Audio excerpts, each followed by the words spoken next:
This is Akashwani. The news read by Hageani. Prime Minister Narendra Modi has said that women-led development approach is the most effective way of women's empowerment.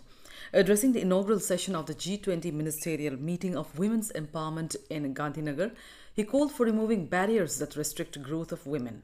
Mr. Modi stressed the need for a level playing field for women in all sectors. The Prime Minister recalled the contribution of women in the cooperative sector, especially in dairying.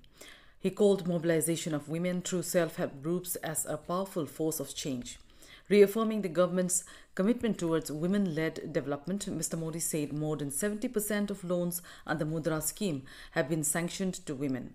He also talked about increasing participation of women in the labor force right from governance, business, space and technology and in armed forces.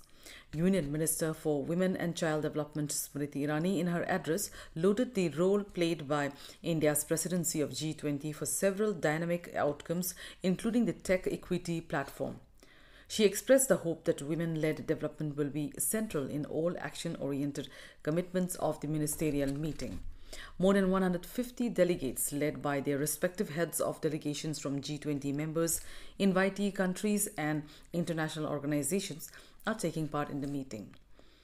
Prime Minister Narendra Modi will hold meetings with groups of National Democratic Alliance MPs today as part of the preparation for 2024 Lok Sabha elections. Sources said Mr. Modi is scheduled to hold meetings with groups of NDA MPs from Kashi, Gorakhpur and Awadh region of Uttar Pradesh this evening. Home Minister Amit Shah and Defence Minister Rajnath Singh will attend the meeting. The Prime Minister will also meet NDA MPs from Telangana, Andhra Pradesh, Tamil Nadu, Karnataka, Kerala, Puducherry, Lakshadweep and Andaman and Nicobar Islands today. On Monday, Mr. Modi had held meetings with the groups of NDA MPs from Western Uttar Pradesh, Bundelkhand and Bridge region, and also with NDA MPs from West Bengal, Jharkhand and Odisha. The groups have been formed as part of efforts to bring more synergy to the poll efforts of NDA constituents. The Goods and Service Tax Council in its meeting today is likely to finalize the modalities for determination of supply value in online gaming and casinos for levying 28% tax.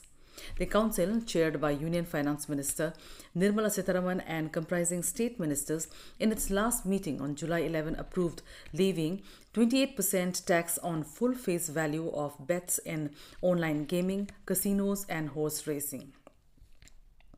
Subsequently, the Law Committee comprising centre and state officers have prepared draft rules for consideration of the GST Council with regard to computation of supply value for tax purposes.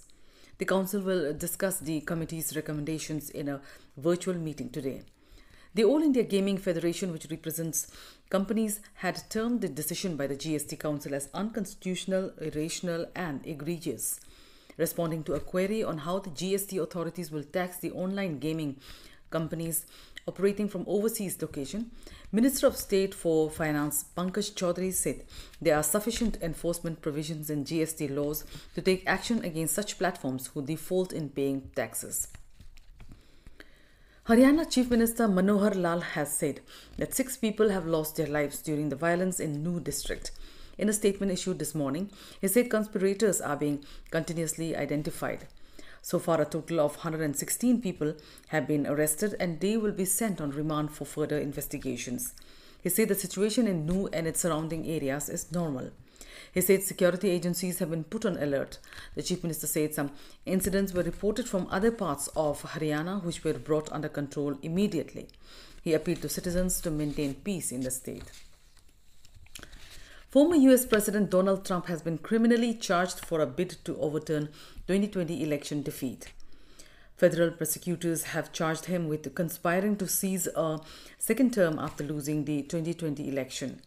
In a 45-page indictment, Special Counsel Jack Smith of the Justice Department charged Trump with 4 felony counts, including conspiracy to defraud the United States and conspiracy to obstruct an official proceeding.